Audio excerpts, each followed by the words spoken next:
Se você, assim como eu, era uma criança no final dos anos 2000, você sabe muito bem como foi o fenômeno que eram os DVDs. E na minha coleção de DVDs antigos tinham muitas coisas importantes pra mim. E uma dessas coisas que o DVD me apresentou foi Power Rangers. Era uma coleção com vários dos melhores episódios da franquia toda e foi como maratonar umas 10 séries de uma vez. E assim como qualquer criança da época, eu fui procurar na internet sobre Power Rangers e ver se tinham mais episódios e o que eu já tinha perdido entre os episódios que eu já tinha visto. Pra mim, felicidade, a internet daqui de casa era uma merda, então eu tinha que deixar um episódio inteiro carregando no YouTube enquanto eu ia fazer alguma outra coisa. Porém, numa linha tarde de 2011, estava lá eu, vendo uma Nickelodeon, na procura de um Bob Esponja, um Tuffy Pup, e eis que me surge essa porra aqui.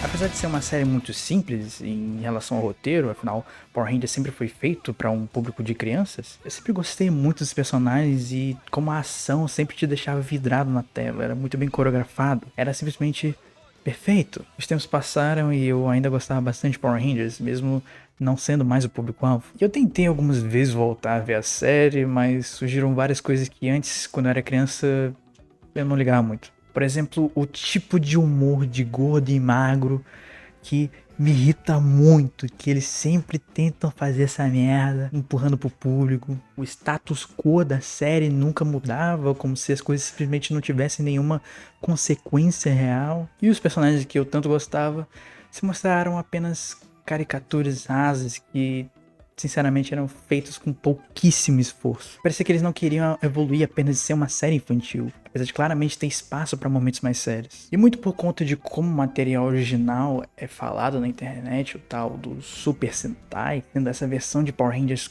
que se levava muito mais a sério, personagens com muito mais profundidade e narrativa boa, sem perder a mesma essência que fez você se encantar pela série pela primeira vez. E para tirar isso a limpo, esse ano eu decidi assistir Samurai Sentai Shinkenger. E eu vou te dizer, viu? Power Ranger Samurai roubou tudo de nós.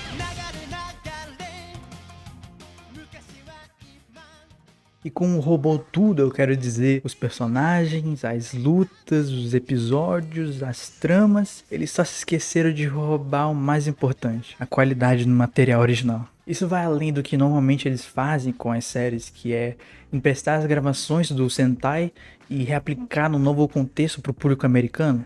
São literais réplicas, e réplicas mal feitas, diga-se passagem. Normalmente seria difícil analisar duas séries feitas para crianças, mas o jeito que os japoneses lidam com mídia infantil é muito diferente do comum. Shinkenger trata de assuntos como dever, honra, responsabilidade e como tradições são percebidas pelas novas gerações. São temas que eu jamais iria pensar em ver em Power Rangers. E além disso, o que ninguém pode negar é a qualidade de seus personagens e como a relação entre eles é construída de uma maneira orgânica.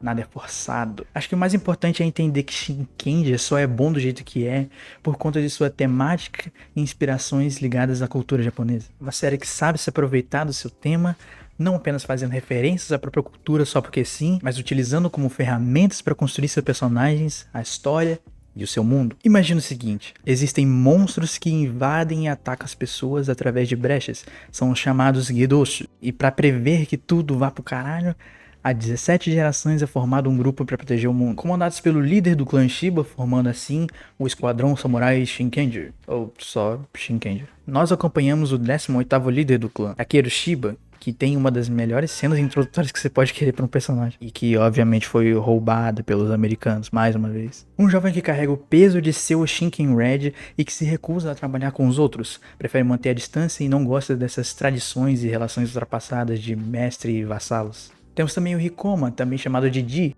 que é literalmente velho, servindo como esse mentor e serviçal do Takeru, e que eu pessoalmente acho bem mais carismático que a versão americana, que nem sequer tem um nome. O nome do cara é Di. Partindo pro resto da equipe, que diferente do Takeru, são pessoas que tinham uma vida além de bater em bicho e foram treinadas para um dia receber o chamado para se tornar um Shinkenja. Ryunosuke Shiken Blue, um ex-dançarino kabuki, largou tudo para servir ao clã Shiba. Um cara muito prestativo e dedicado, mas que por conta dos seus valores pode passar muitas vezes com alguém irritante e rígido, mesmo claramente tendo um coração bom. Mako, a Shiken Pink, é como se fosse a irmã mais velha do grupo. Ela tá lá para ajudar quem precisa e pode acreditar que é qualquer um. E isso acaba por fazer ela ter pena demais dos outros, até dos seus inimigos. Ela sonha em um dia poder se casar e viver uma vida tranquila, apesar de que ela só consegue cozinhar o equivalente a 3 usinas nucleares explodindo. Shinken Green Chiaki é aquele clássico personagem que não tá nem aí pra nada e faz tudo de qualquer jeito, mas que é capaz de resolver situações de maneiras que os outros não conseguem, e também se importa bastante com os outros, mesmo nem sempre demonstrando. E ele joga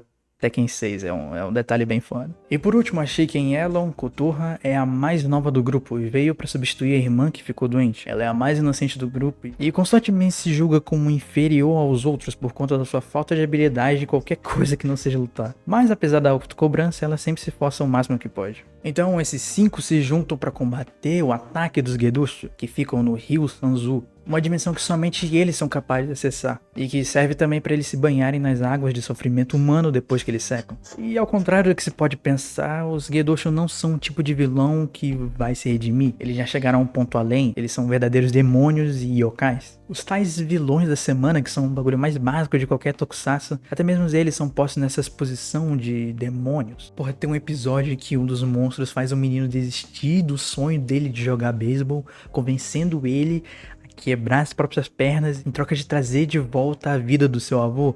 Tipo, que porra é essa? O que é mais fascinante e o que torna esses vilões interessantes pra mim é como as backstories de cada um revela seu passado e o que faz eles ser pessoas irredimíveis. Daí uma mulher que quis vingança a custo de tudo, seu desejo e cobiça tornaram ela uma Gedoshu, por isso foi condenada a tocar seu shamisen amaldiçoado, mesmo que ele sempre toque errado.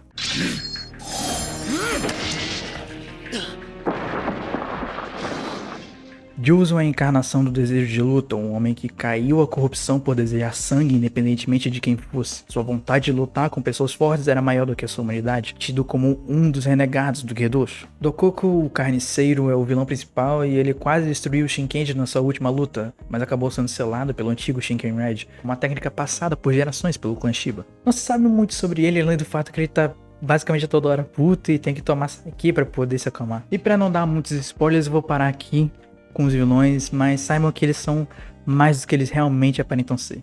Ok, algumas coisas que eu acho interessante destacar e que eu pessoalmente adoro dessa série. Os Kuroko são os serviçais do clã Shiba e são um aspecto que eu acho fascinante de como foi pensado. No teatro existe sempre alguém da produção para remover ou colocar os cenários, e no teatro japonês, quem tem essa função são os Kuroko, que se vestem de preto ou dos pés à cabeça para ajudar na peça. Aqui eles desempenham um papel central, sendo a explicação dentro da lore para algumas coisas. Por exemplo, eles sempre ajudarem esse Visa a fugir da luta para os Shinkenjas poderem lutar. Ou também eles pontos que modos de batalha dos protagonistas toda a luta servem também como meio de entrada para o crossover de Kamen Rider Decade com Shinkenja, já que o protagonista de Decade se disfarça como um dos Kuroko para poder saber mais sobre o mundo. E um dos meus momentos favoritos que ganha muita força na série sobre os Kuroko é o episódio focado no Ryunosuke capturar o origami do peixe-espada, onde ele encontra um senhor que tinha um amigo Shinkenja, mas que morreu em batalha, com o Ryunosuke sendo confrontado sobre seus ideais de lealdade e devoção ao clã Shiba. Ryunosuke então decide que não foi apenas uma tarefa imposta pelos outros, ele quer lutar pelo que é certo,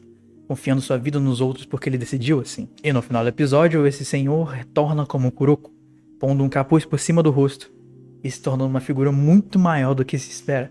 Agora, sempre que você pensar em um Kuroko, talvez seja esse personagem.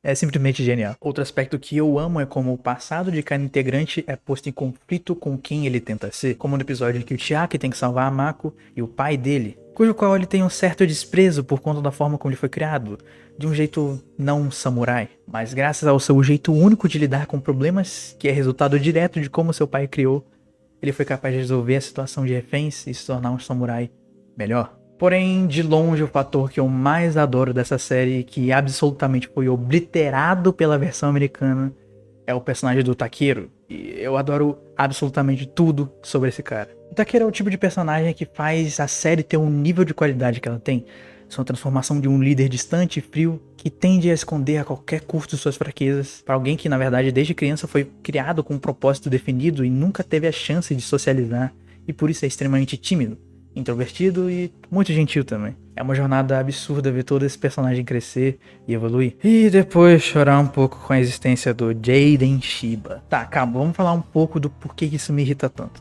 O Takeru é um personagem que tem um arquétipo de lobo solitário e funciona perfeitamente, ainda mais considerando o que acontece no final da série.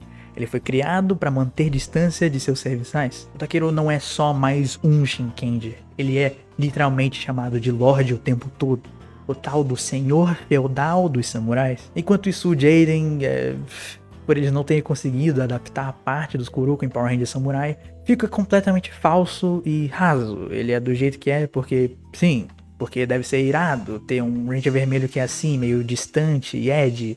Fora que o humano é o ser humano mais branco que eu já vi na minha vida e tem o sobrenome Shiba. Shinken se beneficia de sua escrita e seus personagens complexos e as relações que cada um constrói. Seus defeitos e ações são o que demonstram o quão interessante é acompanhar a jornada da equipe do início até o fim. Algo que definitivamente não foi posto em consideração pela versão da Saban. E ok, eu não vou entrar no mérito de troca de donos e troca de roteiristas, mas claramente pra eles era só uma questão de ter umas dezenas de cenas do Book e do Spike atrapalhando o plot da série e vender mais boneco. Porque a diferença de qualidade não deveria ser tão absurda, mas infelizmente ela é. Porque quanto mais tempo você investe em Shinkenger, mais você é recompensado. É muito maior do que uma boa construção de mundo ou sequências de ações com efeitos especiais. É sobre ver o crescimento desses personagens e ter eles lutando contra as próprias inseguranças e tradições que são postas em cima deles. Fazendo assim cada um encontrar seu meio de lidar com as suas próprias dificuldades, enquanto confiam a vida uns nos outros. Agora alguns episódios de destaque que eu absolutamente adoro. O episódio quando o Ryunosuke é controlado mentalmente por um Gedosho e ninguém sabe se para resolver a situação o Takeru iria até o ponto de ter que matar ele, por conta da visão que eles têm do líder deles ser essa pessoa fria e imprevisível, pelo menos até aquele momento da série. E o Takeru finalmente se abrindo para a equipe e pedindo desculpas por apostar a vida do Ryunosuke. O episódio fenomenal do Richard Brown, onde um humano americano decide que quer ser um samurai e o Ryunosuke acaba tendo que treinar ele, mesmo ele claramente não sendo feito pra isso. O episódio onde, pra salvar a Kotorra da morte por conta de um Gedosho, eles debatem sobre adentrar no Rio Sanzu e se tornar corruptos, assim como o Juzo e a Dayu. O episódio da Kotorra virando um Beyblade. É foda. E também provavelmente a minha cena favorita de toda a série. Tono!